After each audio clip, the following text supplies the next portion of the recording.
This happened about 6 years ago.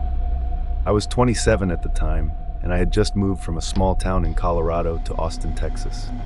I was driving solo in my old but reliable Honda Civic, and I had packed everything I owned into the back seat and trunk. It was going to be a 14-hour drive. I left at 9 a.m., planning to get in before midnight. Nothing about the day felt unusual. The weather was decent, traffic was light, and I had my favorite podcasts lined up. But somewhere around 8:30 p.m., on a nearly empty stretch of highway in North Texas, something shifted.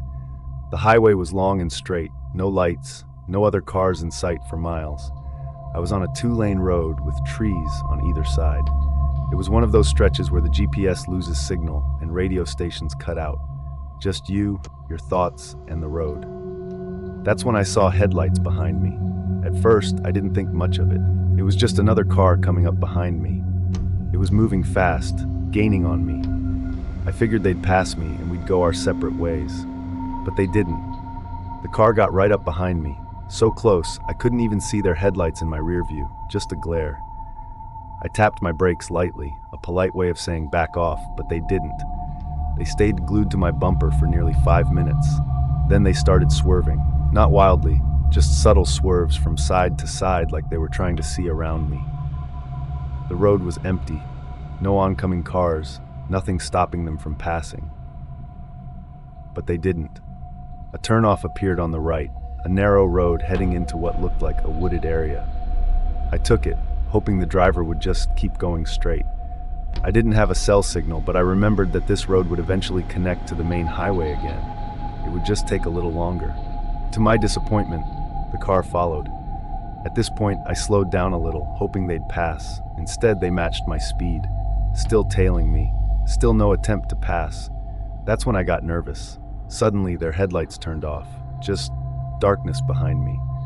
I sped up immediately. My heart was pounding. Who the hell drives a rural back road with no headlights? I glanced back and couldn't see anything. I didn't know if they had stopped or were still there. I turned off my interior lights, gripped the wheel, and focused on the road. Then I saw them again, no lights on, but their silhouette was there. I could barely make them out in the moonlight, just a shape in the rearview mirror. Still following me, still matching every move. I started thinking logically. This road would eventually connect back to a town called Vernon. If I could make it there, I could find a gas station or somewhere with people, somewhere safe. I kept driving, trying to stay calm, but they were still back there. 10 minutes, 15. I kept checking. They were always the same distance behind me. Then something changed.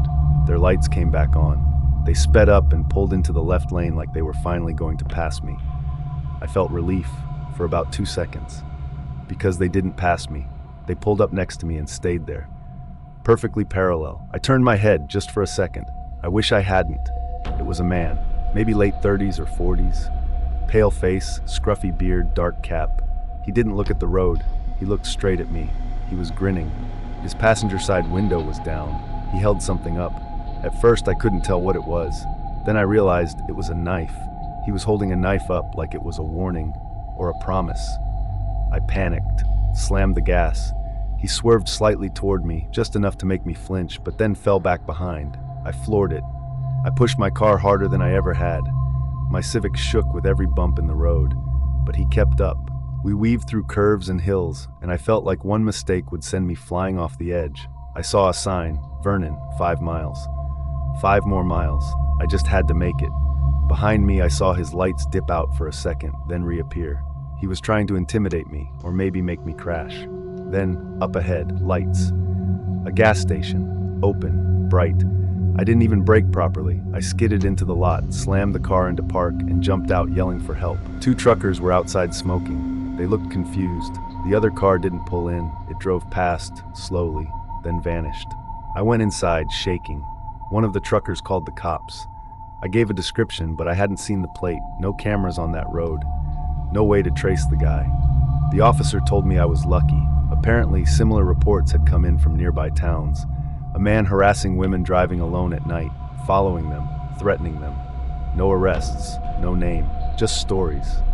The rest of my trip to Austin, I drove in daylight only, slept in truck stops with surveillance. never traveled rural highways at night again. And even now, years later, sometimes when I see headlights behind me on an empty road, I still wonder if it's him, still waiting for someone who won't make it to the gas station in time.